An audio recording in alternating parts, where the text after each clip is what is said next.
Hey there, fans of the strange, dark, and mysterious. If you're into stories that make your skin crawl and keep you up at night, then buckle up because this one's a doozy.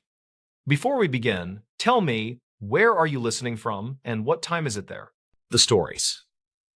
Why locals avoided that church basement after the flood. The church sat on a low rise beyond the river curve, and everyone still called it a safe hill. Neighbors said the floodwater reached the stained steps anyway, and the basement stayed damp long after the river fell. Clara Vass, 34, worked as a field insurance adjuster who took pictures, typed notes, and kept calm voices moving. She drove into the town after the levee break, aiming to document damage and close claims before tempers soured. Her goal for that day was simple: confirm a cluster of small claims tied to the hilltop church. The first change to her plan arrived when the custodian waved from the door, then refused the handshake. He gave his name as Ortis Malo, 57, a retired welder who mowed the lawn and watched the boiler. He said the sanctuary was fine, then pointed at the basement with a look people wear when a dog growls under a porch. Clara asked for access, and he said the pastor wanted meetings upstairs only. She took exterior photos, careful with angles, noting water lines marked by silt and by seeds caught on mortar. A neighbor named Nella Groft, 61, carried a crate of hymnals toward a sedan and paused to watch her. Nella said the basement had stayed locked since the flood week and that no one wanted to carry anything down there. Clara liked facts more than rumors, so she asked for invoices, damage logs, and utility records. Ortis handed over a folder with photocopied bills, each page smelling like bleach even through the plastic sleeve. The electric bill showed a high spike the week after the river fell, which struck her as odd for an empty space. When she asked for the basement key, Ortis rubbed his jaw and said the lock stuck, then said the pastor handled everything personally. She kept her voice soft, mentioned schedule pressure, then offered to meet the pastor after dinner and finish this site today. He agreed, but he kept glancing at the stairwell door like it might open on its own. Clara went to the county office and checked archived calls for emergency service, using an index the clerk let her see without fuss. The church address appeared twice during the flood days, once for a fuel smell, once for a welfare check that cleared in minutes. A dispatcher note said volunteers had stacked food in the basement for short-term storage. She returned before sunset, met the pastor near the front pews, and introduced herself with her license card. Pastor Enoch Varela, 46, wore a work shirt with rolled sleeves, and his palms looked scraped at the knuckles. He repeated that the sanctuary took no damage, then said the basement had a minor issue they were addressing privately. Clara explained her process, said transparency helped claims move faster, and asked for a basic walkthrough with photos. He agreed to a limited tour, then warned her that the air down there felt close and would not be pleasant. She took out a disposable respirator she kept for mold sites, and he nodded with relief, like that solved part of it. The key turned after a stubborn rattle, and the door opened with a smell like wet paper mixed with diesel. Steps went down into dimness that felt cooler than upstairs, and the walls showed a faint brown tide mark. Her light found a row of folding tables stacked with canned goods and boxes, all tied off with twine. Several tabletops were warped, and the legs stood at different heights because someone had shimmed them with hymnals wrapped in plastic. A generator sat to one side with a coiled cord, and the floor around it showed a clean square like a rug had been there. She photographed outlets, tagged the generator model, and asked why they needed so much power for a basement pantry. The pastor said the generator ran sump pumps for 2 nights, then stopped working from grit in the line. Ortis stood near the bottom step and rubbed the rail, his knuckles pale, like he hated the room and also belonged to it. Clara noticed a water line over the breaker box, which meant the panel had taken a hit and still looked strangely spotless. A woman appeared in the doorway, waved, and introduced herself as Paloma Cray, 32, a volunteer nurse with the food team. Paloma asked if Clara needed masking tape for labels, then added that people had slept here during the flood watch. The pastor cut in with a quick no, and Paloma closed her mouth and drifted back into shadow. Clara felt the hush that follows a correction and decided to run her questions in a sequence that built without heat. She asked about occupancy during the flood, and Pastor Varela said only supplies had been staged downstairs. She asked to see any damage to pew cushions or classrooms, and he steered her back toward the stairs with a brisk thank you. In the parking lot, A teenager skated past and kicked the curb, then said people said the basement hummed after midnight. He pointed at the brickwork view vents near the ground and said sound came out like a freezer that could talk. He grinned, then looked sorry for talking, and pushed off toward the next slot without another word. Clara sat in her car and recorded a memo into her phone, keeping the tone neutral and the timestamp obvious. She reviewed photos, zoomed on the clean square by the generator, and marked a note about missing equipment.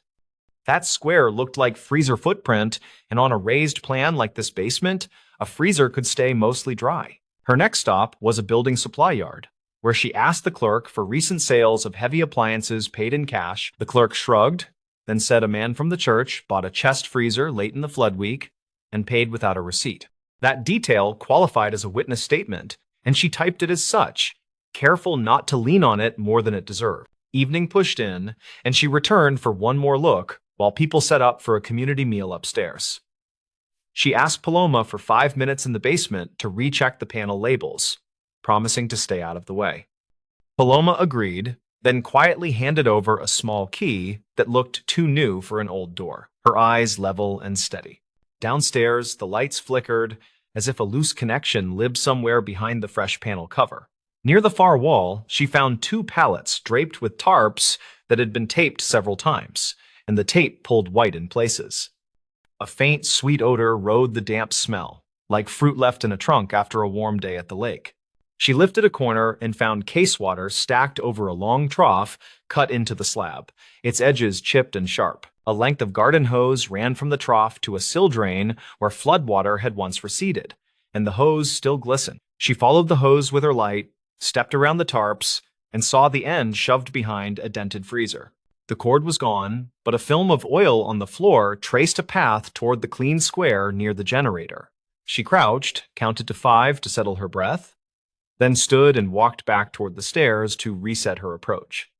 On the way up, she passed Ortis as he came down, his arms full of clean towels for reasons that felt unclear. Clara asked if they had documented any salvage from the basement that could justify the electric spike. He nodded too quickly, said there had been a spill from a donated machine, and that they had cleaned it thoroughly after. She thanked him, then stepped outside and listened to a rain gutter tick as the day cooled into night. Her hotel room was quiet, and she laid the photos on the table beside the binder she kept for flood jobs. She cross-checked the electric spike days against the generator ownership dates, using calls the county clerk let her copy. A pattern formed, modest and plain, which said power ran in the basement several nights after the river pulled back. She called a friend who worked restoration and asked about standard practice for wet freezers in basements. He said most techs would drag them outside, prop the lid, and tape a sign to keep people away until haul out. He said running a generator indoors for a freezer was dangerous, and added that diesel odor with sweet tang usually meant refrigerant leaked. Clara returned at first light and found Paloma sorting donated jackets on the front steps. Paloma watched the street, then said she had worked disaster shelters before and knew that water brings out the best and worst. She said she had asked to close the basement and that she would be happier if an outsider made decisions for them. With Paloma present, Clara requested a formal walkthrough with full photo documentation, and the pastor agreed after a long pause. He suggested they invite a town officer to keep things calm, and she agreed without hesitation since an extra witness helps.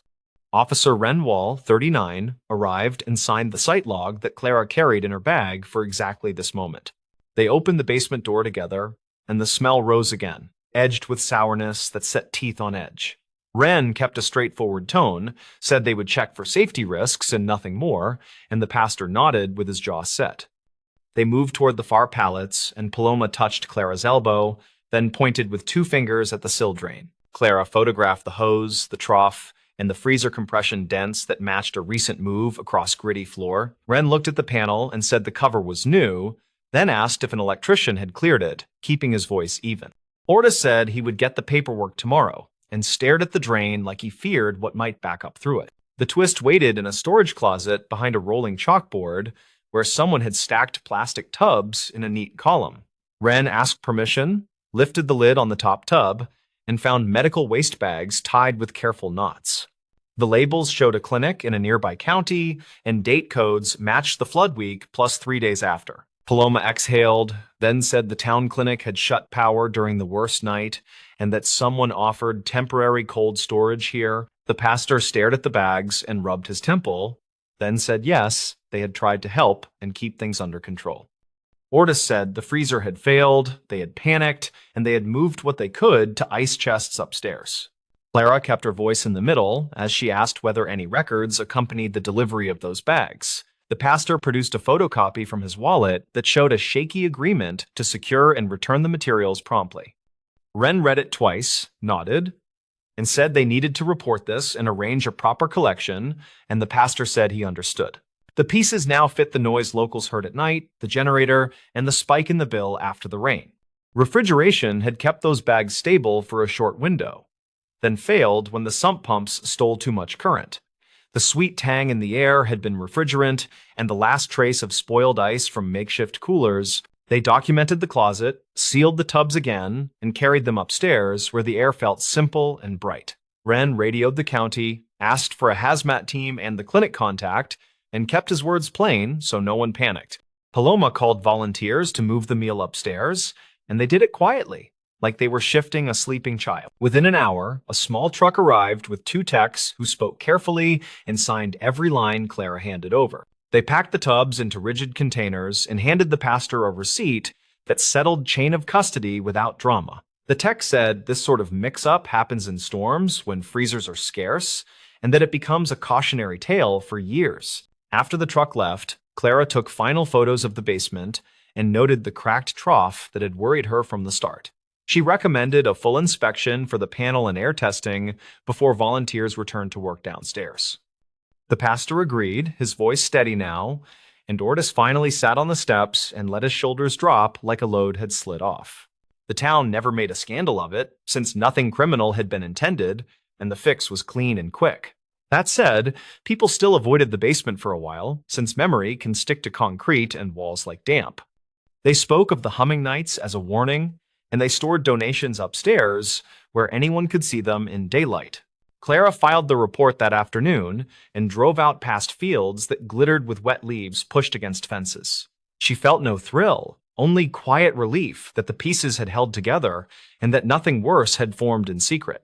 Her notes added a simple line that generosity without planning can rot faster than anyone expects in warm water. Later, she learned the church held a small meeting and told their members the whole sequence with plain language. They apologized to the clinic and offered money for the generator fuel that had been wasted in the failed plan. People appreciated honesty, but the basement kept its reputation because reputations have long legs when the air has smelled wrong. By autumn, the concrete was scrubbed, fans had run for weeks, and the panel wore a new sticker from an electrician. Still, a few congregants preferred folding tables upstairs, and no one minded because sunlight makes simple promises.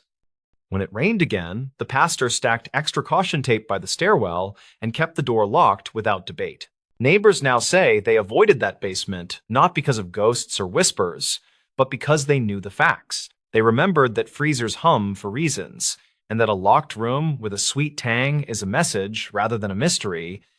The town chose to listen, and the story settled where most real stories live, halfway between relief and regret. Clara closed the file and moved on to other roofs and other high-water marks, keeping her methods the same. She asked ordinary questions in steady sequence and waded through pauses that often carried more truth than quick words. The church needed time, the town needed air, and the basement needed light, and they all eventually got what they required. Years later, the flood was referenced as a hard season, not a nightmare, and the hill stayed a safe hill again. People mentioned the humming when they taught young volunteers how to store donations and why clear logs matter most. The pastor still kept the key, but he also kept the receipt that proved the chain unbroken, which made him sleep better. Clara would sometimes pass through on other assignments and find Paloma sorting jackets on the steps with calm hands. They would wave as if nothing remarkable had happened, which felt correct because the point was that nothing worse had arrived. The basement door stayed closed unless the work demanded it, and that quiet was the final lesson worth holding. The stories. A final call was traced near that bridge. Late in the evening of October 5th, 2016, a storm rolled through a quiet stretch of countryside. Wind battered the old bridge over Hollow Creek, shaking the steel rails and scattering leaves across the asphalt. Around 10:32 p.m., dispatch logs show a brief, incomplete 911 call pinged off the nearest tower. The caller's voice was male, panicked, and cut off mid-sentence. Investigators later marked the audio as simply unresolved. The man behind that call was named Leon Price, 43, a long-haul truck mechanic from a nearby industrial town. He'd spent the day finishing a repair job for a delivery company, planning to drive home to his wife in time to watch a recorded game. According to coworkers, Leon left the shop around 9:40, saying he wanted to check something quick before heading home. That something was never explained. By morning, Leon's truck was found parked near the old bridge, headlights off, and driver's door locked. His phone sat on the passenger seat, the last number dialed being emergency services. The call duration? 12 seconds. No sign of a struggle. Just the smell of damp metal and mud, and a faint drag mark leading toward the railing. Search teams spent 3 days combing the area. Divers worked the shallow creek, drones scanned the woods. Nothing. Local papers speculated everything from suicide to abduction, but investigators leaned toward an accident. Maybe he'd slipped trying to inspect something under the bridge. Yet the coroner never received a body, and the case sat open as missing, presumed dead. His Nummer mens in Spix. Years later, in 2021, a city engineer named Rachel Kearns was reviewing archived bridge inspection photos for a maintenance report. In one image, taken 2 days before Leon's disappearance, a reflection caught her attention. The photo showed the lower truss beam standard shot, but in the corner, faintly lit by a maintenance flashlight, there was a silhouette of a man crouching. The timestamp placed it around dusk on October 3rd, 2 days before Leon vanished. The engineer who'd taken the photo, retired since, confirmed no one else was scheduled to be on site. Rachel forwarded the image to the county sheriff's office, and they reopened the file. Investigators re-examined Leon's work records, tracing his calls and texts from that week. One stood out. A message to a contact labeled BR sent the afternoon of October 5th. It read, asterisk, I found it, meeting at the bridge tonight. Asterisk, the number was prepaid, never registered, and disconnected within 48 hours. A detail in the message puzzled detectives. Leon wasn't known for secrecy. His wife, Dana, told them he'd been bothered for months by something from an old job, saying he'd done work he wasn't proud of for a client that refused to pay. Dana assumed it was a parts dispute, but when she mentioned a box Leon kept locked in his garage, the investigation shifted.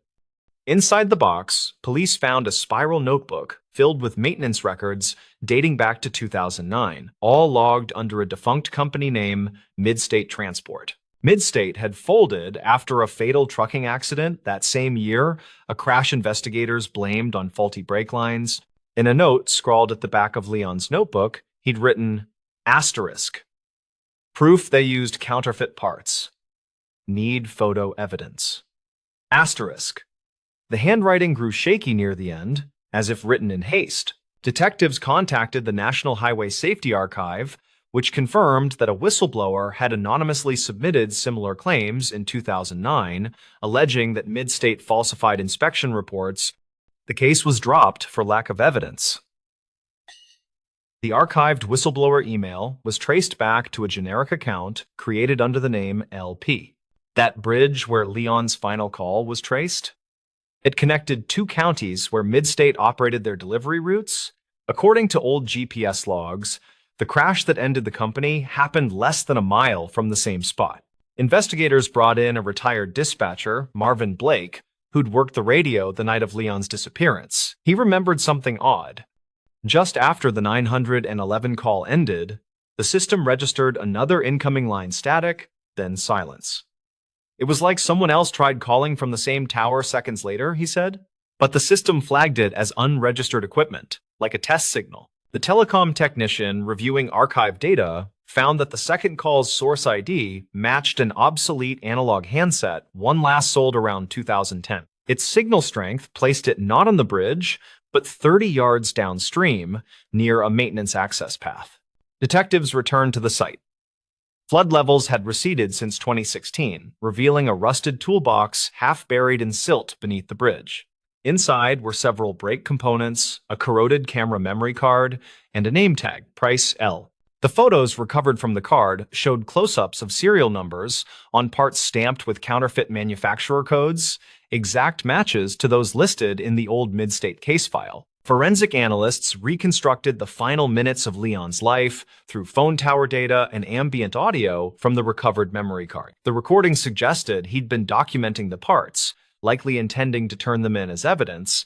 Rain intensified, wind roared, and a loud metallic creak echoed the sound consistent with a vehicle crossing the bridge above him. Seconds later came a splash and muffled crash. The last image on the card showed Leon's flashlight beam turned toward the creek bank, and in the background, a dark SUV partially visible through the guardrails.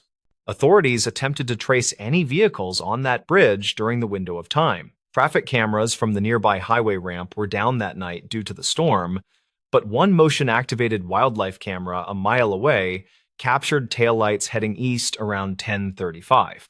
The model matched an SUV owned by a former Mid-State executive, Brent Rowan. When questioned, Rowan denied being anywhere near the area, stating he'd sold that vehicle years prior. Records later showed the SUV's title transfer occurred 2 months after Leon's disappearance. With no physical remains and no eyewitnesses, the district attorney declined prosecution. The case was again marked unresolved. Still, among investigators, the consensus hardened that Leon Price had gone back to finish what he'd started years earlier to expose falsified safety records that cost lives. He'd arranged to meet someone that night, someone who realized too late what evidence he carried. In early 2022, bridge maintenance crews discovered a piece of phone casing embedded in the concrete ledge beneath the guardrail. Lab tests confirmed it matched Leon's model and contained trace data from his final call.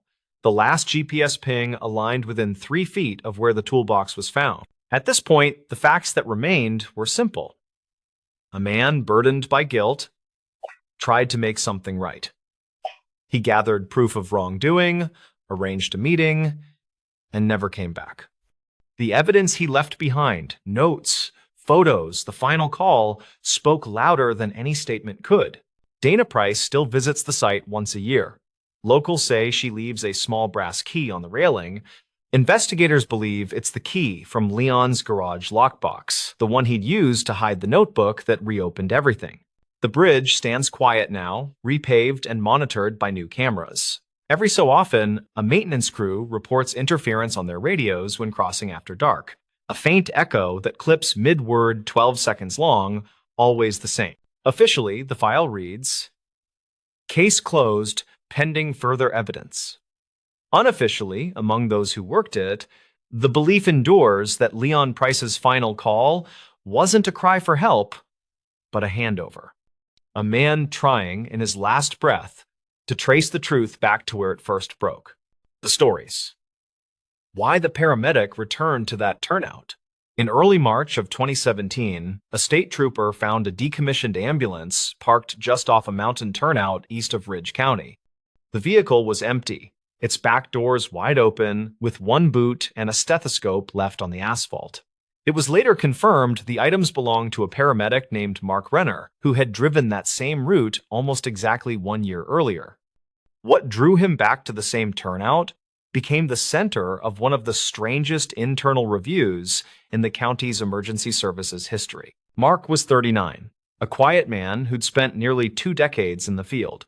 He'd seen wrecks, fires, and overdoses, the kind of scenes that hollowed out most people within a few years, but he stayed steady. Colleagues said he was professional, unshakable. The only story that ever seemed to trouble him was an accident from late February of 2016.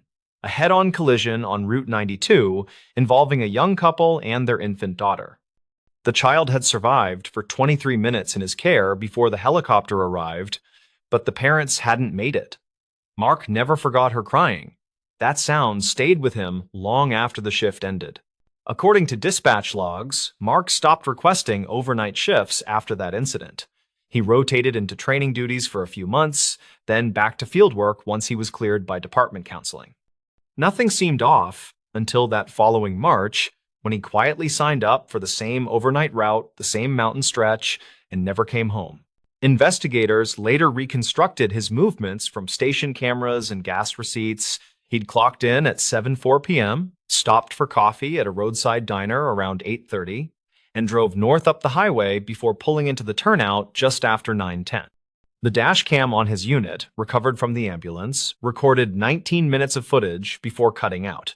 It showed a still landscape, empty road, light snow, and Mark stepping out of the cab, walking toward the guardrail, then disappearing into the dark. There was no struggle, no second figure, no sound beyond the wind. The first assumption was suicide. But the ground search found no trace. No footprints beyond a few feet from the guardrail, no sign of a fall down the ravine. The terrain was steep but not lethal, and cadaver dogs found nothing. When heavy rains swept through 2 days later, investigators halted the search. The county logged it as a presumed drowning, though the river below was shallow and slow-moving that time of year. Nearly 6 months passed before anything new surfaced. In August, a hiker found a sealed envelope wedged beneath a loose plank at a forest overlook, about 3 miles from the turnout. Inside was a folded piece of paper in a waterproof bag, written in uneven block letters. "I came back because I heard her." The note was signed M.R. and dated the same night Mark vanished. At first, analysts dismissed it as a hoax, maybe something left by someone who'd followed the case in the news. But when the lab examined the paper, they confirmed partial fingerprints matching Mark's employment file. The note's ink also matched a brand of pen issued in ambulance restock kits that year. For a while, speculation spread quietly through the department. Some said Mark had been unstable, still haunted by the loss of the infant. Others insisted he'd been fine. Then an old colleague, a retired dispatcher named Ruth Canning, came forward with something she'd kept an archived radio call from the night of his disappearance. She hadn't turned it in earlier because she thought it was just static bleed from another channel, but she'd kept the recording out of habit. When the file was cleaned and enhanced, it revealed something strange. A faint secondary voice overlaying Mark's transmission. He'd called in a routine report. "Unit 307, clear, returning to station." But beneath his words was another voice, faint and distorted, repeating a single phrase, "Still here." Audio experts couldn't fully isolate the sound. It could have been cross-channel interference, a bleed from another frequency, or an artifact from faulty wiring. Still, that clip reignited interest in the case. When investigators compared the timestamps, they realized the radio call had been made exactly 1 minute before the dashcam cut out. Following the renewed attention, a new team reviewed Mark's digital trail. On his department-issued tablet, recovered from the front seat, the last accessed file wasn't a dispatch log. It was a photo stored in a personal folder labeled Training Refs. The image, according to metadata, had been taken 1 year earlier on the night of the crash. It showed the infant's car seat illuminated by the ambulance's interior light with a small knitted blanket tucked inside. Nothing seemed unusual until they enhanced the reflection on the rear window. A faint outline of Mark turned toward the seat, mouth open as if speaking. The lead investigator, Lieutenant Harris, later told a local paper that what struck him most wasn't the evidence, but the timing. Every major event in Mark's final weeks corresponded with the accident's anniversary, the same dates, the same hours, even the same shift requests. It was as if he'd been tracing the exact pattern of that night. The county eventually filed its final report as undetermined circumstances. The official narrative suggested exhaustion, stress, and possible exposure contributing to disorientation and accidental injury. Yet, off the record, several responders admitted unease.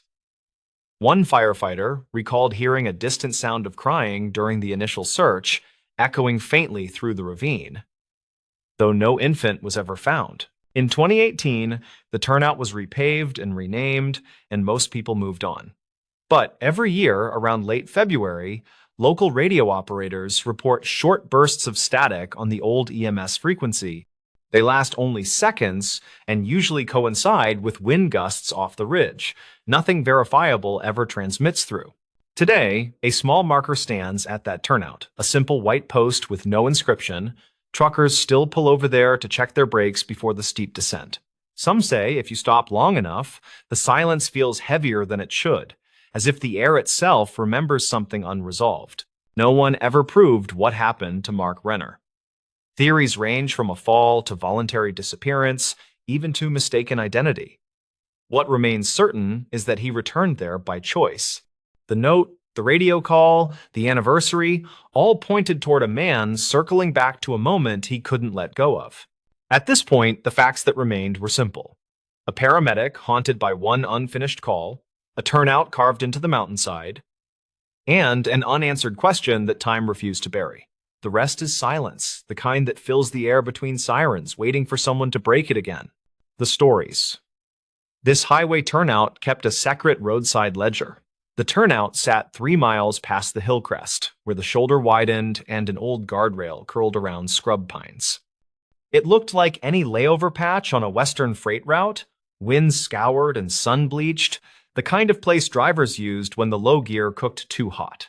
Ivo Calderon was 34 and worked highway maintenance out of a county yard near a small valley town. He had the steady patience of someone who counted reflectors at dawn, and he kept a pocket notebook for bolts that liked to work loose. He planned a simple loop that Tuesday: swap a cracked mile marker, replace a dented sign, check the culvert at the turnout.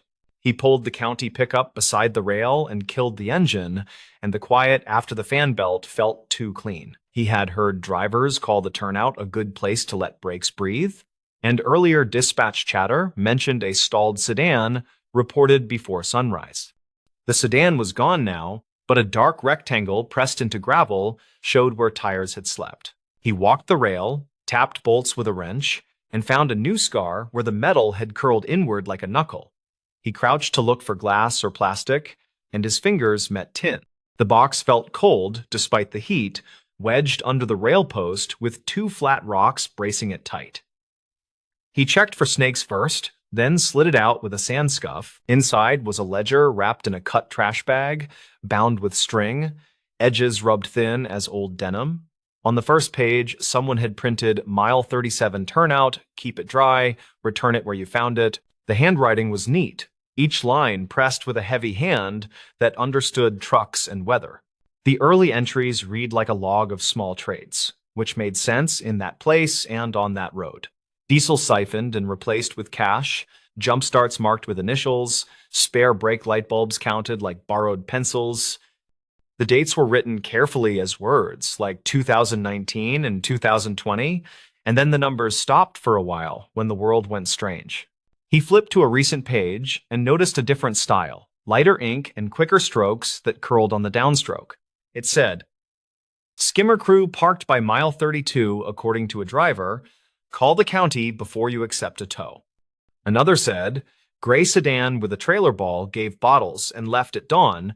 Check camera near the crest for plate." He looked at the tin again and found a folded slip beneath the ledger that smelled like lemon cleaner. Someone had written, "If you find this and you work the road, please look at dispatch logs from last winter."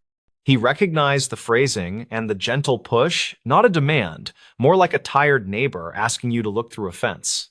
He set the ledger back in the tin, snapped a quick photo for memory, and secured the box the way he had found it. The air felt still, and a low thunder came from the downshift of a distant semi that needed the long lane more than talk. He got in the truck, scratched a date in his pocket notebook, and drove back toward the yard with the uneasy feeling of stepping on a path with fresh footprints.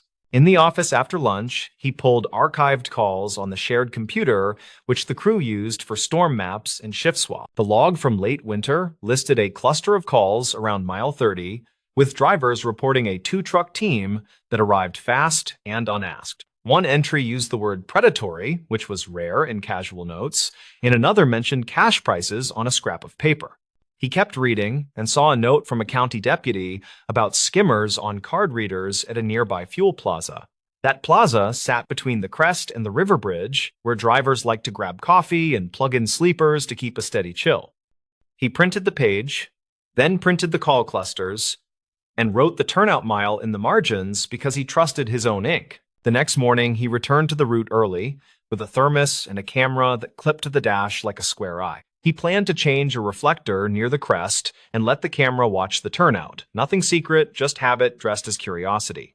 The road held a thin fog that looked like breath on glass, and the pines below the rail felt damp enough to keep a secret. He parked, waited a few minutes, and watched a box truck pull in slow with brakes sighing like someone settling into a couch. A woman climbed out, mid-40s, hair tied back, shoulders set like someone who carried more than straps and ratchets. She checked her wheels, knocked her lugs with a bar, then walked to the guardrail with a mason jar wrapped in a towel. She crouched where the tin lived, did not look around, and worked like a person who practiced in silence and noticed the small things. She took the ledger out, slid in the folded towel, wrote 3 lines, then added a smaller page clipped by a binder clip that made a sharp click. He felt guilty watching and looked down to pretend his coffee needed attention, which it did not, but pretend worked anyway. He waited until she left, then pretended to check the culvert again, this time with a small shovel that made the roll feel official. He eased the tin out, opened the ledger to the fresh page, and read a tidy note that felt like a breadcrumb. It said, "Tow crew again, near mile 32 last night. Reportedly told a young driver they worked with the county." Another line said, "I am leaving 4 bottles of coolant and a bag of rags for anyone stuck with a pinhole." He wrote a line himself, kept to the ledger tone, and made sure the ink did not bleed through on the thin paper. He wrote, "County maintenance checked the turnout, no affiliation with tow crews, call dispatch if pressured." He tucked his page under the binder clip and slid everything back, angling the rocks to wedge firm because small rituals matter when the wind gets ideas. He drove to the fuel plaza later that morning, the one near the bridge where the skimmers had allegedly lived, and asked around. The cashier, a young guy with a careful haircut, said a retired radio operator sometimes handed out paper maps to drivers who looked lost. Reportedly, he kept notes on who needed help and who pushed scams, and he liked the old ways more than the new screens. The cashier said, "You want Arlene, not me," and pointed at the small sandwich counter where a woman was sorting bread with clean hands. Arlene had the posture of someone who had stood for decades without complaint, and her eyes moved fast like she listened with more than ears. She listened to Ivo explain his job and his curiosity, then nodded once like a shop teacher hearing a decent plan. She said, "There is a book, but we do not write full names because we do not want fights here." She said, "Some truckers leave notes about who helped, and sometimes they warn about boys who show up too fast with chains." She added, "A retired dispatcher named Theo started it after 2014 when the corner got tricky, and people forgot how to flag without yelling. Ivo asked if anyone had brought up mile 32 in the last month, and she looked past him like she was reading a chalkboard on a far wall. She said, a kid in a small coupe said 2 trucks boxed him at night and tried to sell a winch like a miracle. She said the kid left when another driver pulled behind him with hazards blinking, which often makes a different kind of math happen. He thanked her and bought a sandwich he had not planned to buy, then sat in his truck and wrote lines in his pocket notebook. He marked the phrases retired dispatcher, ledger, tow scam, and noted that older hands tend to leave cleaner trails than noisy crews. He waited for his coffee to cool, then called the deputy listed on the winter logs and left a message saying he was checking a few things near the crest. The deputy called back that afternoon, voice calm, words clipped like someone who learned to talk over traffic noise. The deputy said there had been several reports of quick tow teams and a few complaints about skimmers, but nothing firm enough for a charge. He added that a neighbor near the climb heard engines idling around midnight often, and his dog growled the way dogs do when a rhythm is wrong. Ivo returned to the turnout at dusk with a reflective vest and a flashlight because nothing good happens when you pretend the dark is friendly. He checked the tin and found another page, this one printed with careful block letters like a patient teacher. It said, "If you need to know, check the gate camera on the service road above the crest and ask for last January." He knew the service road, a narrow cut that served a radio tower, and a wind monitor the county refused to replace. The gate had an old camera that fed a shared system, which logged plates and headlights more than faces and worked better than anyone expected.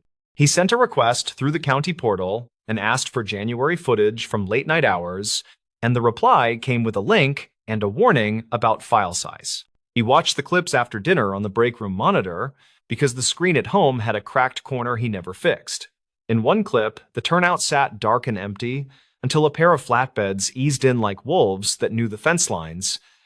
Minutes later, a small hatchback rolled to a stop, hazard lights pulsing a tired heartbeat, and the flatbeds moved as if pulled by the same string.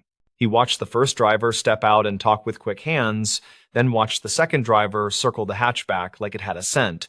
A third vehicle pulled in and stopped behind the hatchback, a high sleeper with long antenna wires and an American flag sticker on the lower door. The hatchback backed away slow, then faster, and left the turnout with the sleeper following, which made the flatbeds idle in place. Next, he watched Late January. And this clip hurt because the rain made everything shine like a wet stage where actors forgot their lines. A refrigerated trailer pulled in with smoke from one wheel, a soft gray that looked almost polite until it thickened at the edges. Within minutes, two figures worked the hub, one with a small extinguisher, one holding a flashlight, steady and calm, even as the smoke turned rude. The next page of the ledger joined the footage in his mind and made something click that felt like a seatbelt slipping into place. The page listed a night where a driver named Ash met a retired radio man who carried a milk crate of fuses and flagged traffic by feel. It said Ash made it to the next exit and left a case of water behind the rail as thanks, and the radio man refused cash with a stubborn grin. He started to suspect the ledger was not only a list of favors or warnings, but a quiet schedule for kindness that traveled under the grid. The binder clips held more than paper, they held little runs of trust, and a handful of people had decided the turnout would be a tiny town square. He still had to connect the tow crews to something more firm, or at least line up a clean path between names and nights. He reviewed the January footage again, then compared timestamps against dispatch logs, and found a gap where a call had been recorded but then labeled incomplete. The call preview mentioned a shaky voice saying 2 trucks had blocked a lane near mile 32, and another voice saying help was already on the way. The logs showed no county units listed, and the note ended with line dropped, likely lost signal. He printed the clip stills and wrote notes by hand, careful to keep letters large and unhurried, because speed ruined more ink than rain. He visited the plaza again and asked Arlene if she knew a retired radio man named Theo, which made her mouth twitch like a bad joke arrived late. She said Theo still came in on Thursdays to trade old surplus radios for stories he liked better than the radios themselves. On Thursday, she waved Evo to a small table near the window where a thin man sat with a canvas cap and a careful breath. Theo looked at the stills without touching them and asked easy questions about wind direction and how long the trucks had stayed put. He read the ledger note photocopy and raised one eyebrow at the refund line where someone had scratched out an unkind word. Theo said, "That book started when we lost a pullout after a washout in 2014 and needed somewhere to map goodwill." He said, "We kept names light on purpose. No addresses, no hero stories, just notes that kept people honest enough to look in the mirror." He added, "I have reported the crews twice with plates, but the plates led to a rental maze that likes to erase footprints." Ivo asked if Theo would mind adding a line that county maintenance knew the ledger existed, and Theo nodded once like a metronome. He wrote in a tight script, "County eyes know this book and prefer its honesty, no affiliation with any tow company." He slid the pen back with 2 fingers, then told a quick story about a snow chain locker that used to freeze shut, and how a hammer can respect stubborn metal without breaking it. The next week, Evo placed a small metal cabinet behind the rail, painted brown like the dirt, no markings, no lock, just a storm latch. Inside, he put rags, coolant, a cheap inflator, and a folded card that said, "Call dispatch and wait if anyone pressures you about towing." The ledger went into the cabinet with its tin, and a note asked writers to close the latch because the wind enjoyed rude jokes. Word spread in the slow way good habits move when they do not ask for attention or applause. Drivers left cleaner notes with times and directions that avoided names, And one traveler wrote a careful line about a black dog that lay near the rail at night to watch tires pass like planets. A deputy added, quietly and without badge number, that a new camera watched the Mile 32 shoulder from an angle the crews did not expect. In early summer, a box truck driver named Kelda wrote about a man who flagged her down and pointed to a soft tire, then asked for cash. She wrote, "I offered water and a phone call, and he left without names," and a second car watched from the shadow near the sign. 2 days later, someone wrote, "Gray sedan again, park lights off, backed away when two vehicles pulled in together. Report filed at the substation." The plaza cashier taped a simple note near the register that said, "Tow authorization is free by county phone. Ask before you pay anyone." The retired radio man drew a small map to the turnout for a college kid hauling a couch and told him to rest his brakes in the shade because patience kept families alive. The kid returned a week later and left a bag of chips and a soft drink in the cabinet with a note that said, "Thanks for the air." Ivo felt the road change by inches, the way a river shifts after a downed tree moves just enough to stop a hidden whirl. He still checked bolts and reflectors, he still swept glass after fender kisses, he still logged storms the way farmers count clouds. He also read the ledger when the latch stuck, and he understood that small tools, shared quietly, can be stronger than loud plants. In late summer, a line appeared in a new hand, careful and slow, as if the writer wanted the words to stand up straight. It said, "Two trucks tried a price on a young couple in a silver van near mile 32 last night. Another driver blocked and called." It ended, deputies arrived, reportedly took reports, crews left before plates could be confirmed, camera angle improved view. Ivo printed that line for the deputy and handed over the catalyst chain he had assembled, which was not a case file, just a path. The deputy said thanks without a smile, and later called to say a larger investigation had opened that spanned beyond their stretch of quiet hills.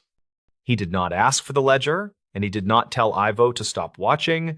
He only asked that the book stay clean of full names to protect decent people.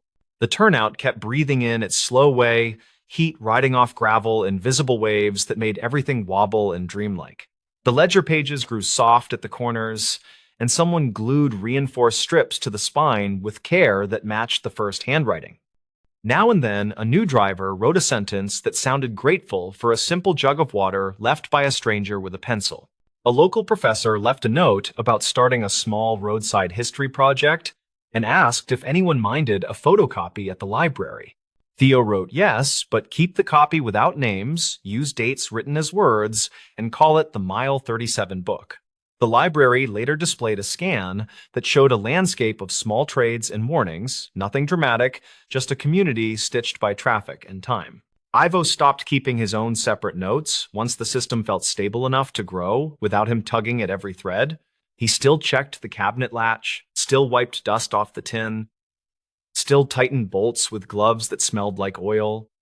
And Sunday, he understood the ledger worked because it was specific but humble, and because no one wanted ownership beyond a steady line and clear daylight. When the wind came down from the ridge and the pines whispered like a big crowd that agreed on the same joke, the turnout looked ordinary. It still hid a storage of rags and coolant. It still held a book with entries written in hands that learned patience from asphalt. It still sat 3 miles past the crest, where trucks let their brakes breathe, and people learned to slow down enough to see one another. He remembered the first time he had levered the tin from the dust, felt the weight of words that did not need a speech. He thought about the winter calls, the quick hands at the hub, the quiet driver who blocked a box and made the math different. He thought about how a secret can be a responsibility more than a thrill, and how some secrets work best when shared carefully and left mostly unremarked. Arlene kept handing out maps and sandwiches, the cashier kept teasing drivers about their sweet tooth, and Theo kept trading radios for stories he liked better. The deputy kept watching Mile 32 from an angle that made crews uncomfortable, and the plaza lights kept throwing a honey glow across damp pavement after late rain. The road kept moving people who carried every kind of trouble and hope inside their glove boxes and on their dashboards. The ledger held a few blank pages that looked like future mornings and late nights, and the latch kept closing with a soft click. Travelers kept adding lines that sounded like a handshake, and the turnout kept holding small proof that strangers can decide to be neighbors. The book did not stop every scheme, but it hurt the margins enough that different plans made more sense than the old fast money ones.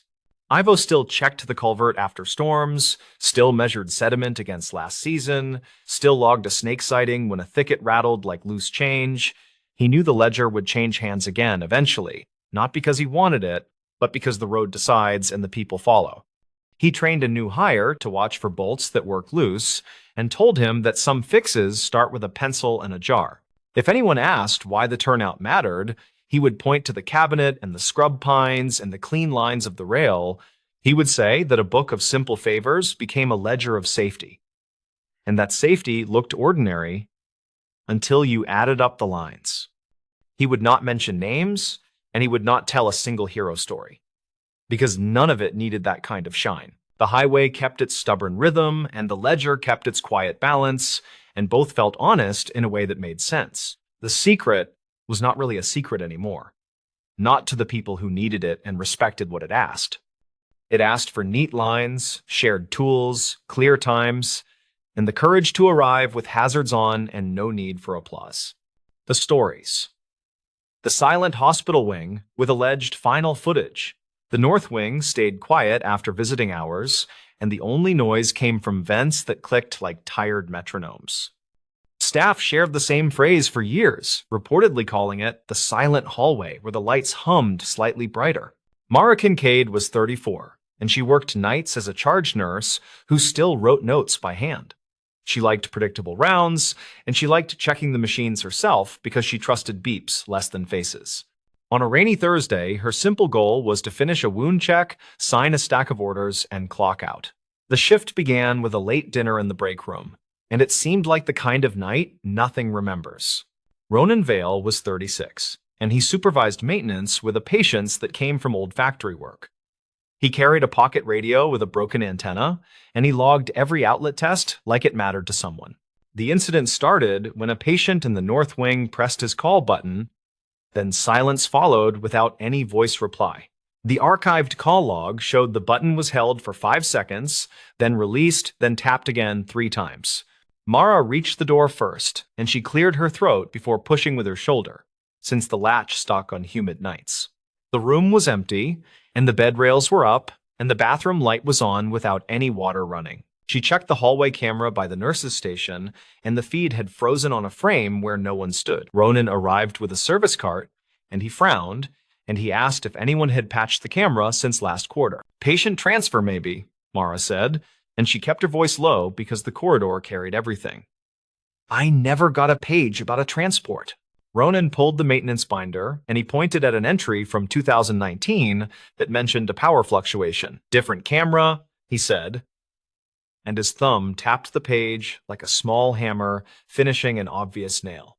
They checked the bed chart, and the name line only held initials, because the unit had privacy rules for sensitive admissions. The time of admission was listed as 2200, and the diagnosis read observation, and nothing else was printed. A housekeeper named Iola Reyes rolled a linen hamper by them, and she said the patient asked earlier about the stairwell. Witness statements later noted she had not seen a badge on the patient wrist, and she remembered the smell of antiseptic. Mara searched the bathroom, and she counted 5 cotton swabs in the trash, along with 2 adhesive tabs that had curled. She took a photo with the hospital phone, and the flash startled her because she had forgotten to disable the shutter sound. Ronan opened the ceiling tile by the door, and he peered at the cable run that fed the camera and the smoke sensor. He found a hairline crack in the conduit, and a tiny curl of metal shaving rested on the tile like a silver thread. They followed policy, and they called security, and a guard named Derry Boone wrote the time on his palm with a marker. His radio squawked, and dispatch logs later captured the clipped exchange that said North Wing camera frozen since 2215. The investigation moved across small squares of evidence, and every piece felt ordinary until each piece started fitting. Mara pulled prior vitals from the network, and the last reading on that room was normal. Then the device stopped sending updates. Ronan replayed earlier camera clips from other angles, and he found 5 seconds where the emergency exit alert blinked. Witness statements reported no alarm sounded on the floor, which suggested a silenced switch or a failed buzzer behind the plate. They visited the stairwell, and it smelled like wet concrete, and there were footprints that pulled dirt up in little arches. The toe pattern looked like patient socks, and a scuff line dragged for a foot, then stopped, and then resumed. Iola walked the corridor with them, and she rested her hands on the hamper edges like it was a steering wheel. He asked if the vending machine ever takes bills this late, she said, and her tone was apologetic without a reason. Mara checked the cafeteria camera archive, and she searched timestamps between 2200 and 2230 without breaks. The footage showed vending lights flicker and a rolling reflection of the ice machine door, and no patient approached either. Ronan called the on-call electrician, and he asked for a line test on the north wing circuits beyond the junction. The electrician reportedly answered from a truck outside, and he said storms cause weird ghosts when the backup inverter handshakes incorrectly. Security reviewed vehicle gates, and the record showed no exits, and it showed one ambulance arrival and one taxi inbound turn. The taxi camera caught rain on the lens, and the shapes in the frame appeared like shadows pretending to be people moving. Mara walked back to the room, and she sat in the visitor chair, and she looked at the bed like a stage. The sheets held a diagonal crease that suggested someone sat on the edge, then changed their mind, and stood slowly. She noticed a folded paper beneath the pillow, and it was hospital stationery, and the writing was cramped and slanted. The note read, "They said, I would sleep here for observation. I only asked for quiet. I will make it quiet myself." She showed Ronan, and he raised his eyebrows, and he said people write strange lines when they want control again. "Could be a statement," he said. And he took a photo, and he set the paper back where it had been resting. They checked the elevator camera on the service lift, and they saw no one. And they saw the doors hesitate twice without reason. The maintenance panel log showed a fault code that matched a sticky optical sensor, which could create a false occupancy reading. Security walked the roof, and raindrops traveled in sheets, and the helicopter pad lights buzzed, and the wind pulled at the harness. No prints held on the rubber mat under that weather, and the team recorded nothing except water pooling near a drain. Mara called the number listed for the initials on the chart, and the voicemail answered with a generic greeting without a name. The archived calls showed she left a message, and she marked the record for a social worker referral the next morning. The twist arrived from a workstation that handled the wing wide overnight monitor board, which recorded short clips for training. Ronan found a separate storage folder, and he found files with timestamps that matched the frozen camera, which suggested a mirrored buffer. He played the file, and the first seconds held the empty corridor, and the lights hummed, and the vents clicked rhythmically. Then a figure stepped into frame from the bathroom, and the face stayed bowed, and the person held a small device. The figure pressed the call button, and waited, and pressed again, and then looked directly into the lens with a steady expression. The person wore a blue patient gown, and there was no bracelet, and a square of bandage covered the left forearm. The figure spoke one line, and the audio kept popping, and the words were difficult but not impossible, and they landed heavily. The line sounded like, "Please log this as a discharge without paper. I will return the quiet that was promised tonight." The figure leaned toward the hallway exit and held up a magnet key that looked improvised from a maintenance badge shell. Ronan froze the frame, and he zoomed carefully, and he compared the lanyard clip to older staff models from storage. He opened a drawer on his cart, and he pulled a shadowed badge, and the clip matched the same notched jaw. He remembered a report from 2011 that mentioned missing spares, and he realized the old inventory never reconciled fully. Mara watched the clip again, and she noticed the brief stop at the door where the hand paused near the hinge. The person shifted weight, and the gown hem lifted, and a glimpse of ankle revealed a piece of linen tied like cord. They searched the linen cart and found a torn sheet corner and a tight knot that matched the quick tie and frame. Witness statements sometimes miss small habits, and this one felt like proof that the same hands moved through every part. Security traced the stairwell door with a flashlight, and the latch plate held a line of smudged residue near the tongue. The residue smelled faintly of hand sanitizer, and the drizzle likely washed everything else, and a small rectangle mark remained. Ronan printed the frame, and he marked the hallway clock on the wall, and then drew a diagonal line. If the figure left at that angle, he reasoned, then the person would pass the decommissioned lab and the loading dock walkway. They opened the door to the old lab, and stale air settled on their shoulders, and a single emergency light hummed. A small stool sat under the wall phone, and the receiver was off, and the dispatch recorded 2 seconds of static. The loading dock camera had the clearest view, and the rain helped by shining every surface like a clean mirror. The figure emerged under the overhang and paused and placed the improvised badge on the scale and stared at the red numbers. Mara said quietly that people sometimes need clocks that have nothing to do with time, and Ronan nodded without looking away. The figure moved toward the far gate, and the frame caught a truck pulling in, and the headlamps blinded the sensor briefly. The alleged final footage ended with the figure stepping beyond the painted yellow line, and the clip cut to black. The storage folder wrote a partial next file, and the timestamp advanced 1 minute, and the next image showed only rain and darkness. Security canvassed the area beyond the gate the next morning, and they found a blue paper cap in a pothole. A supermarket clerk down the road later told them privately that a person in a gown bought a jacket before sunrise. The clerk described a steady voice and a careful posture, and a request for the cheapest jacket that still had a zipper. She remembered a folded square of tape on the person's wrist, and she said the person counted bills with deliberate focus. Mara filed the incident summary, and she kept the note line without interpretation because her job was to record and proceed. She added the sentence about the linen tie, and she added the part about the magnet key, and she kept the tone steady. Ronan wrote a maintenance report that asked for a complete audit of old badge hardware and an updated inventory process. He requested a camera firmware refresh schedule, and he recommended replacing the corridor conduit that carried the vulnerable signal run. The hospital quietly changed the North Wing protocol, and now every quiet room kept a visitor log under a laminated sheet. Nurses checked the stairwell latch every round, and security scanned badge shells weekly, and housekeeping marked any torn linens. Months later, a social worker forwarded a letter to administration, and it mentioned a patient who left without signing. The message said the person had revisited, reportedly during a volunteer day, and returned the improvised badge in a sealed envelope.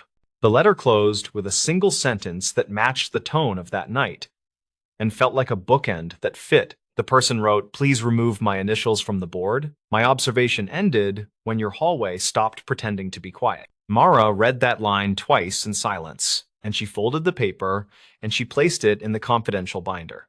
She stood outside the North Wing and she listened to the vents, and she heard the hum as part of routine. Ronan installed the new camera, and he tightened the bracket, and he watched the live feed while the corridor waited. The picture captured only light and doors and floor, and that was the point, and he signed the work order neatly. Staff still tell the story in pieces, and they keep the facts close and the phrasing softer than rumors deserve.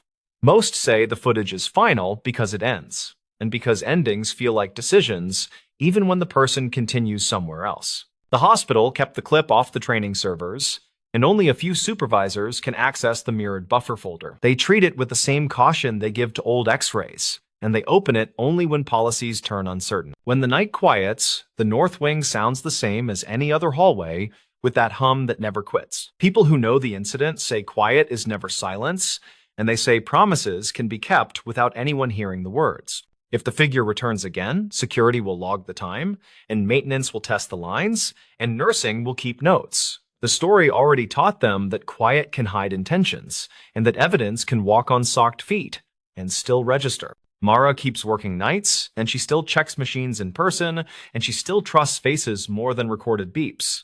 Ronan keeps his pocket radio, and he keeps sharpening his pencil with a knife, and he keeps circling dates on forms.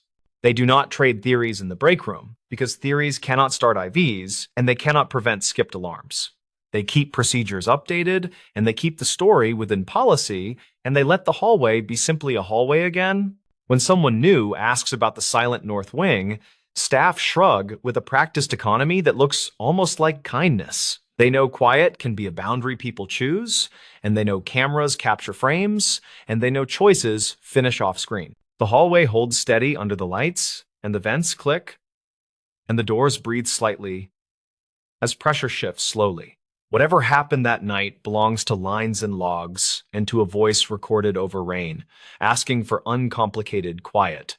In the end, The building remembers through everyday details, and people remember through work, and that is usually enough. The north wing remains quiet, not empty, and the lesson sits on a shelf with a label that only insiders recognize. The stories. Why this motel room safe changed everything. They called it a budget motel along a long highway spur, where road dust gathered in corners and secrets settled quietly. The room safe in number 12 looked ordinary enough, powder-coated steel with a keypad that beeped politely at tired travelers. Lyle Garza woke before sunrise on a Tuesday, 38 years old, and working claims for a regional insurer. He had driven 3 hours to meet a policyholder whose pickup had burned behind the old diner, and he wanted clean paperwork today. He checked into the motel first, showered fast, then laid out forms on the dresser, careful about matching VIN digits and timestamps. His plan was simple: wrap the inspection before lunch, then circle back for photos and voice notes after the truck release. He liked driving while the day still felt open, and he told himself the assignment would be routine and forgettable. It had been forgettable until the manager knocked. 2 quick raps, then a pause heavy enough to make him frown. Mara Quintero stood in the doorway with a clipboard, 34, managing rooms and payroll while raising her nephew after school. She asked if he had heard the beeps from the safe, because front desk saw brief power spikes last night. Lyle said he had not used the safe, and she nodded, eyes moving toward the keypad like someone checking a stove twice. Maintenance had logged an odd complaint the previous afternoon. Reportedly, a guest in 12 claimed the safe ate his wallet. The man left before checkout, promising to call the card companies, and a note in the margin said possible intoxication. Mara said housekeeping later pulled the bedding and found a small metal tool near the baseboard. Lyle picked up the tool carefully with a tissue, a thin square of steel with a notch like a feeler gauge. He set it on the desk with his forms, then opened his voice recorder, speaking in that steady tone he used for field notes.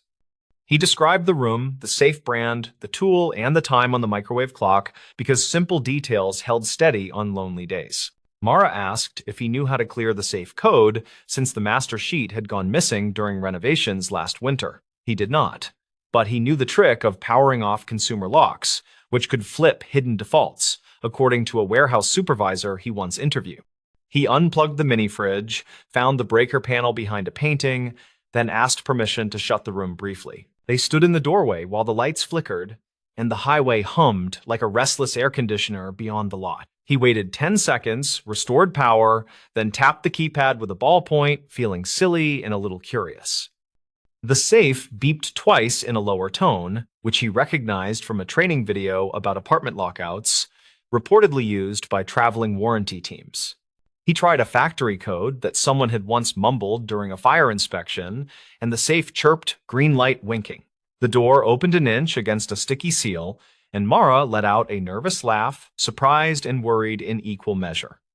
Inside sat a clear zipper pouch with a folded receipt, a motel keycard from another town, and a small black voice recorder. He found a driver loyalty card attached to the receipt, and he read the printed name softly without repeating it twice. The dates lined up with last week in neat columns, and the purchase list looked like roadside dinners between midnight and 2. He asked Mara if the guest from yesterday had paid cash, and she nodded, then reached for the phone to check archived calls. The front desk handset kept scratchy tapes by default, a habit from the previous owner who never trusted software invoices. She played a call stamped at 2 in the morning, where a tired voice asked for room 12, mentioning a late delivery, and stiff back. Another call at 2:30 asked about vending, and a third at 4 asked if nobody would bother him until noon. Lyle switched to evidence mode, careful and methodical, letting his coffee cool while he cataloged the pouch contents. He photographed the safe before moving anything, then called his supervisor to report an unexpected discovery unrelated to the truck claim. The supervisor told him to act reasonably and preserve anything with identifiable information, then to keep his focus on the scheduled inspection. He listened to the voice recorder after asking Mara to stay within earshot, since 2 listeners felt wiser than one on strange mornings. The first file held roadway noise, then a quiet tone of someone rehearsing directions, same room number repeated like a sticky thought. The second file was shorter, a man saying he could not keep doing this and that she would understand once it was delivered safely. He paused to note the words safely, which felt pointed given the open door and the blinking keypad. He bagged the recorder in a zip bag from his kit, then checked the keycard from the other town, which was stamped with a lion logo. Mara recognized the chain and said there was a property 30 miles north, mostly used by truckers and medical travelers. He returned the room to normal and headed for the burned truck with his camera bag, but his plan had started to wobble. The pickup sat behind a towing yard fence, soot clinging thick to the firewall, while melted wires drooped like tired ivy.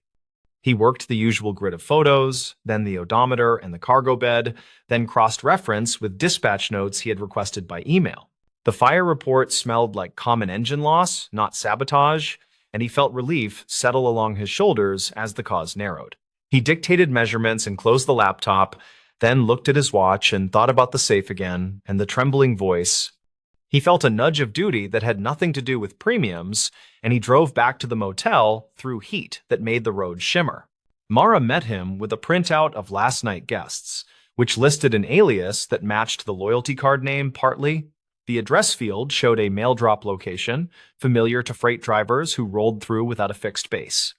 She said a long white tractor had idled near the ice machine last night, according to a neighbor who called about fumes after midnight. He asked for the neighbor number, then listened to a careful woman describe a man in a reflective jacket with a limp. She said he stayed near room 12 door, not inside, as if waiting for someone to arrive quietly or leave quickly. She heard 2 quiet knocks around 3, and a soft voice answered, then a cart rattle like someone moving luggage without wheels. Lyle opened the pouch again and noticed a handwritten code on the receipt back, 4 digits and a messy star next to it. He tried the code on the safe, and the delay light flashed, which often meant an old user lockout or a wrong sequence. He snapped a photo and lowered the door, then rolled the notched tool between his fingers, a weight that felt borrowed from someone patient.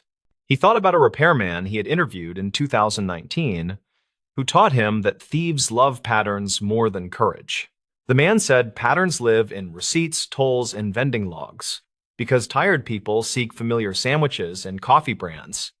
Lyle searched the loyalty program website on his phone, typed the partial name and 4 digits, and got a generic profile with travel points. The profile showed recent redemptions listed by city, and he wrote them on a notepad, then drew lines between dates and approximate routes. The cities formed a loop around distribution centers, with brief pauses near hospitals and bulk pharmacy hubs according to public maps.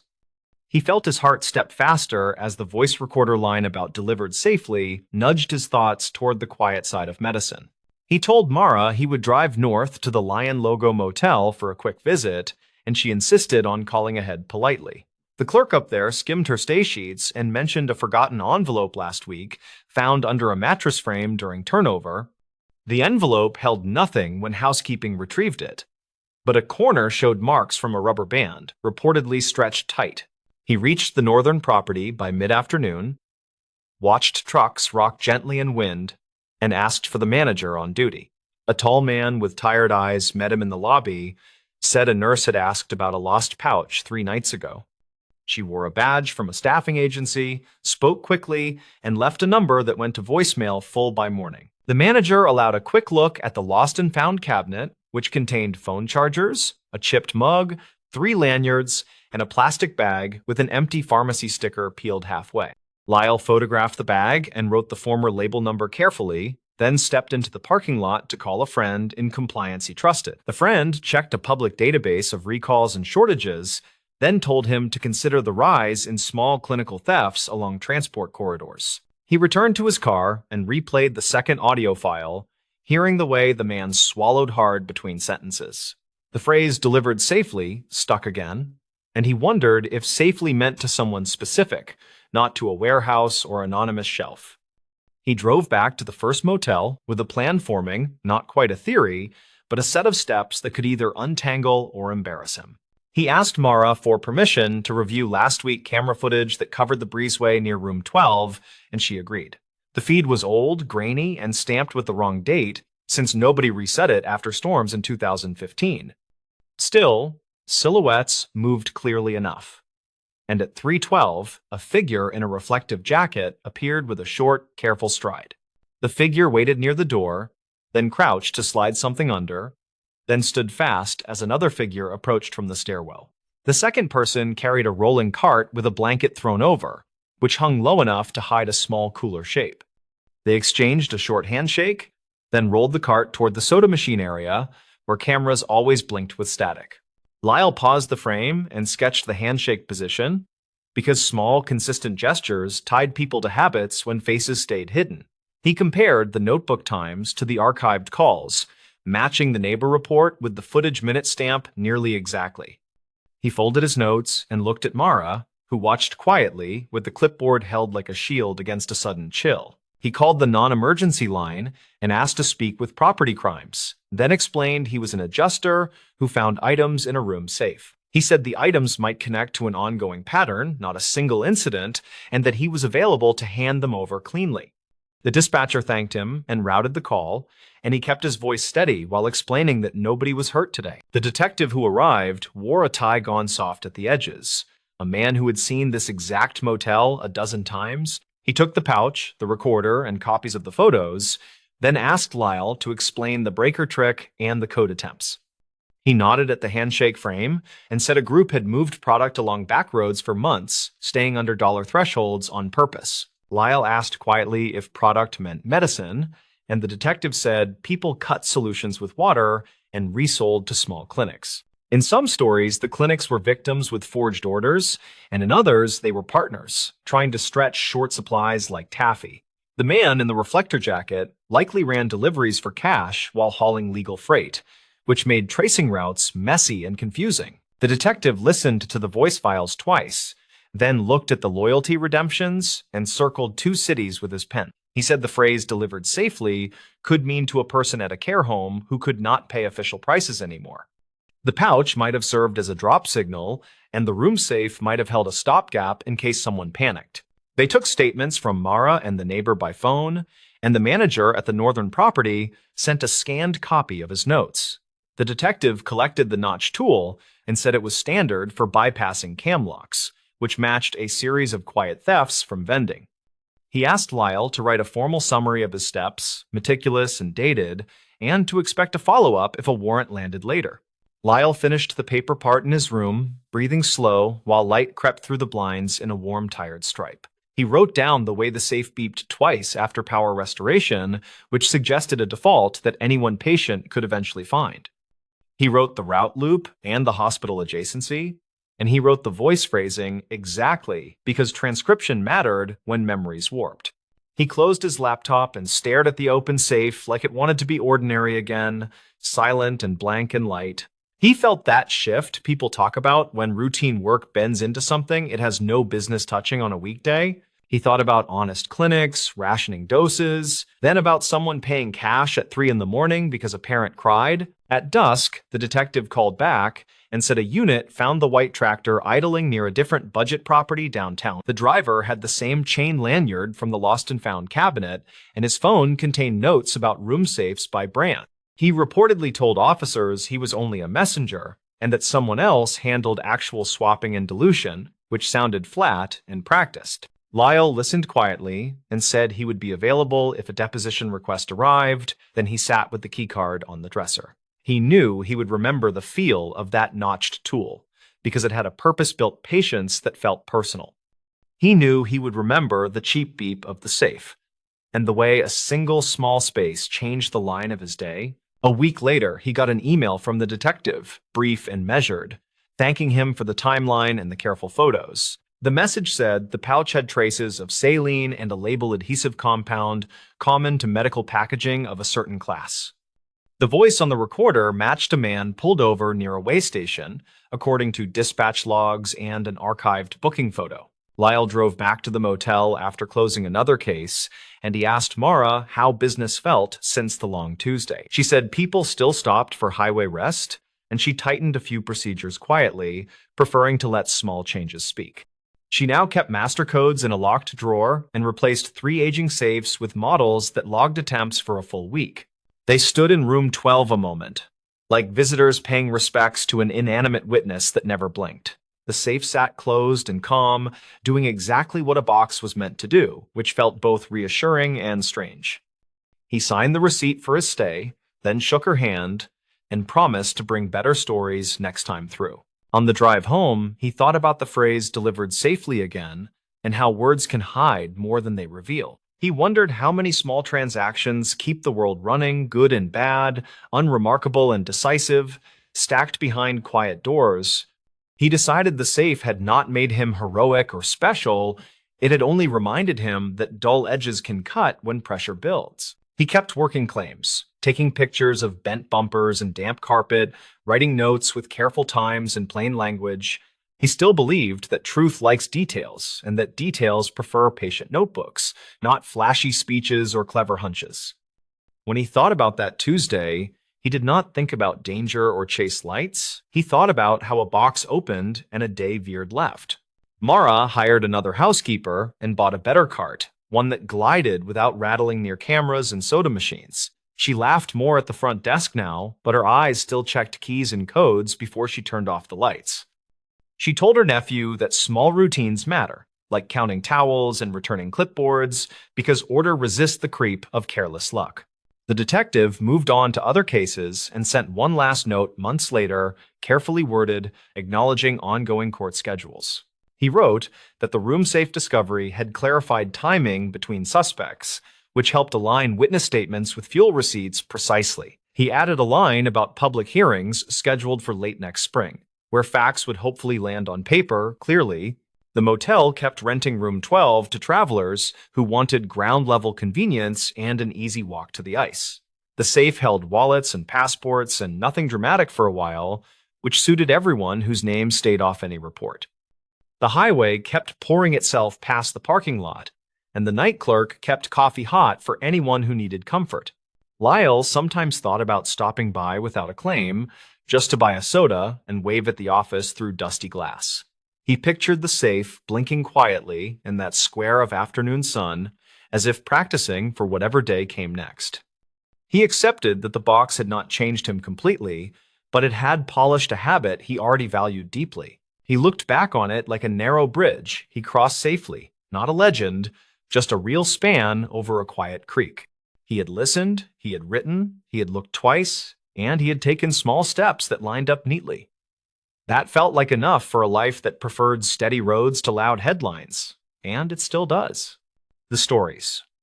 This roadside photo changed the search in minutes. They called it a routine missing person search, and for most of that morning, it really felt like a routine search.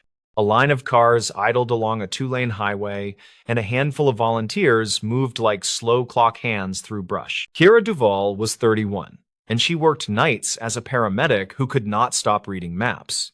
She took a personal day to help because she had patched hikers before, and she knew how fast heat turns hours cruel. Her plan for the day was simple and responsible, and it fit the tone of the briefing. She would work the southern fence line, check culverts, and log anything that looked out of place with a phone photo. The county sheriff had warned everyone about trespassing, and a deputy repeated the same rule in a firm voice. The missing man was named Owen Brackett, age 42, and he worked as a crane operator at a quarry north of town. Owen had left a garage sale with a box of tools, and a neighbor reportedly saw him turn toward the state highway. His sister filed a report after unanswered texts piled up overnight, and dispatch logs showed a welfare check on his small rental. He was not inside, and the bed was flat, and two mugs sat near a drying rack like small sentries. Kira walked that fence line with a volunteer named Bryn, who carried a bright orange notepad and a quiet focus. They talked little, and they moved in a steady pattern that felt almost like work at the station. The sun hummed through the haze, and cicadas made a loose electric sound over the ditch water. At 11, a deputy waved everyone toward the gravel pullout near the mile 11 marker sign. He wanted to regroup because the northern team had found a set of shoe prints near a culvert and needed space. Kira capped a water bottle, and Bryn checked the notepad, and they headed in with a slow trot. The meeting was short and clipped, and it held its shape like a sturdy box. The prints matched the size the sister described, and they angled toward a tree line that cut the field like a zipper. A drone team would scan the shadowed area, and everyone else would shift south by 2 miles and reset. Kira slid into her dusty sedan and checked her phone before moving, and that choice bent everything. A community page had started filling with posts, and a moderator had asked locals to send any roadside footage. One post sat near the top with a lot of comments, and the author had written a single line, "Is this him? Or am I seeing things?" The photo showed a shoulder of road near a farm stand, and a compact truck with a dented tailgate. A person stood beside it with a box in his arms, and the blur of the face did not help much. The timestamp showed yesterday at 4:12, and the location tag used a generic label. Bryn leaned in and squinted because the light was hard on the screen. Kira took a screenshot, then another, and she pinched the image until it turned blocky and awkward. The truck bed had two items that did not fit a garage sale box, and that was the first small tap on the door of her attention. One looked like a narrow metal rod wrapped in tape, and the other looked like a folded bag with a reflective stripe. The comments argued about whether it was Owen, and a few people mentioned a similar box. The moderator wrote that the photo had been sent in by a traveler passing through, and that the original file was higher quality. Kira tried the contact button and sent a quick note with her name and the number on the volunteer badge. They drove south to the new grid, and the phone buzzed with a reply that carried a simple greeting. The traveler introduced himself as Linus, and he wrote that he had taken the photo for the farm stand sign. He said he was willing to share the full resolution image, and he attached it with a short, polite line. Kira opened the file, and the world shifted one notch toward clear. The folded bag was a safety triangle case, and the wrapped rod was a roadside jack handle with old tape. The truck had a sun-faded sticker for a fishing club 2 counties east, and a circle of mud on one tire suggested a recent dirt turnout. None of that made it Owen, and none of it placed him where the drone team worked hard. Then she saw the highway sign reflected in the farm stand glass, and the letters formed an odd mirror riddle. She rotated the phone and zoomed again, and the sign resolve clicked into place like a knot pulled tight. The number sequence matched a spur route that did not exist near the quarry or the culvert with the prints. Bryn watched her face and asked a question with no extra words. Kira answered in the same thin tone, and it sounded like two people trying not to scare a deer. The reflection showed spur 118, which only cut across the western ridge and met the old freight road near the radio towers. That was miles from the organized search, and it was the kind of road people use when they know it well. Kira called the staging number and asked for the sergeant who handled evidence intake at the pullout. She explained that a community submission included a reflection that might place the photo near the western ridge. The sergeant asked for the file, and she sent it, and then she sent a marked-up copy with a red circle around the reflection. Her voice felt steady but pointed, and she stayed inside the lanes of what volunteers were allowed to say. Dispatch called Linus to verify the time, and archived call notes later reportedly showed a clean match with his phone metadata. A deputy drove to the farm stand to confirm the angle, and his body cam captured the same letters when held at shoulder height. The sergeant asked the drone team to hold, and a small unit broke off toward the ridge with a calm, deliberate speed. Kira and Bryn reached the new grid and parked near a cattle gate that had a brown rope for a latch. The radio traffic shifted slowly, and it sounded like someone unfolding a map in a windless room. A second photo arrived from Linus, and it showed the farm stand chalkboard with a faint line of numbers written low. The numbers matched a delivery price list and the date, and a small logo that narrowed the stand to a single family. No private names made the air, and the unit handled it with care that felt almost like a quiet prayer. Kira received a thank you text and a note telling her to continue the assigned grid until instructed otherwise. She felt relief and restraint share one chair, and she went back to ditch water and briars and the chirr of cicadas. A call-out went to a tower contractor who reportedly kept a service log for access gates near the western ridge. He confirmed that a gate lock had been replaced 2 days earlier after being cut, and he sent a photo of the new brass shine. That photo sat next to Linus's image in the channel the sergeant used, and the pair looked like two buttons on a single coat. None of this guaranteed Owen had driven there, and the unit held the line on that sober point. Two residents near the spur told a deputy they had heard a truck with a loud belt late afternoon, and the detail matched the neighbor's note about Owen's squeal at idle. The deputy wrote that down as a witness statement, and he did not add any flourish beyond the time. A camera at a decommissioned way station still recorded to an old cloud account, and an archived clip reportedly captured the same dented tailgate. Kira thought about how people leave a breadcrumb trail even when they do not mean to leave anything. The farm stand glass, the chalkboard, the way station cloud, and the tower log drew a path that no single person owned. She worked her grid with a calm pace, and she answered Bryn's small questions with the patience of coworkers at a long shift. At 2:15, the radio clicked alive in a tone that set everyone breathing shallow for a moment. A unit had found a compact truck pulled off on a shelf road below the western ridge, and the plate matched Owen's registration. The truck sat at an angle with two wheels and scrub, and the safety triangle case was open near the bumper. A box of tools rested on the passenger seat with a folded receipt that listed sockets and a tape measure. They did not broadcast names, and they did not describe medical conditions over the air. The sergeant used a spare line to request medical support that fit a non-emergent transport. A paramedic unit rolled in from a highway turnaround, and Kira watched the dust rising from miles away like a signal made of powder. Hours later, an official note stated that Owen had been found alert and dehydrated, and that he had messaged family. The truck had a failed fuel pump and a dying belt, and he had tried to flag help before climbing for better reception. He slipped on loose gravel by the cut and decided to wait, and his phone battery gave up near sunset. He stayed close to the truck, and he drank the bottled water from the garage sale box that had sounded so ordinary. The investigation continued in the tidy way that follows relief, and it collected details that felt useful but unglamorous. The farm stand owner confirmed the timestamp on the chalkboard through a drawer receipt that matched the hour of the photo. The tower contractor saved his gate log for the file, and the way station clip was downloaded before the old cloud account could rotate storage. Nothing in those artifacts turned dramatic, and all of it built a single sturdy ladder that reached the shelf road. Kira went home after handing over her notes and a neatly labeled folder of images. She sat at her kitchen table and felt the quiet ring in her bones, like something that wanted a name. The day had not been lucky, and it had not been heroic, and it had not been cinematic either.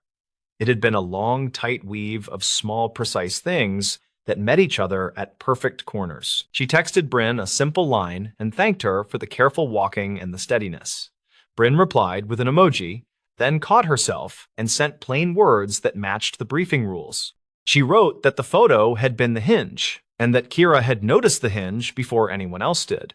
Kira answered with a line that cut the praise in half and kept the useful part. A week later, a brief statement appeared on the county site and did not mention volunteers by name. It thanked a traveling witness who had shared a clear image, and it thanked locals who stayed off the ridge during the search. It emphasized the value of precise information, and it asked the same thing people always get asked when time turns cruel. Share what you see, and do not guess more than the picture allows. Kira read it during a station break and thought about the reflection in the farm stand glass. She thought about how often truth hides in edges and mirrors, and how a mile marker can sit inside a pane like a secret. She filed the day under a private label and promised herself to keep looking for letters where letters should not be. That promise felt like a job that anyone could do, and also like a job that some people never think to try. When people later asked about the moment that moved the search, the answer sounded almost too small. A traveler took a picture of a sign, and a volunteer noticed the wrong route in the reflection, and a team shifted. The story made no room for grand statements, and it did not need a raised voice or a perfect ending. It needed an image, a circle of red pixels, and a ridge road where a truck sat angled like a held breath. Owen went back to his routine, and a friend reportedly drove him to a mechanic who understood old belts.